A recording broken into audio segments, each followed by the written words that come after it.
किती विचार करतोयस रे बाळा? रात्र रात्र डोळ्याला डोळा लागत नाहीये. मनात प्रश्नांचं असं काही काहूर माजलंय की तुला वाटतंय आता सगळं संपलं.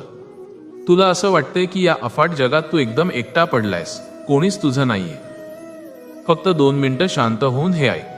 आज तुझी माऊली तुझ्याशी बोलत आहे. कदाचित तुझ्या प्रत्येक अस्वस्थ प्रश्नाचं उत्तर तुला आज याच व्हिडिओमध्ये मिळणार आहे. तुला वाटतंय ना तुझं नशीबच खराब आहे? तू रक्ताचं पाणी करून प्रयत्न करतोयस, दिवस रात्र एक करतोयस, पण यश तुझ्यापासून हुलकावणी देऊन लांब पळतंय. ज्यांच्यावर तू जीवापाड प्रेम केलंस, ज्यांना आपलं मानलंस, त्यांनीच आज तुझी साथ सोडली. त्यांच्या वागण्याने तुझं मन पार तुटून गेलंय आणि आता तुझा माझ्यावरचा विश्वासही डळमळीत होतोय का? तुला वाटतंय की स्वामींनी तुला या संकटात एकटं का सोडलं? तुला का रडवलं? अरे वेड्या, सोनं सुद्धा अग्नीत तावून सुलाखून निघाल्याशिवाय उजळत नाही.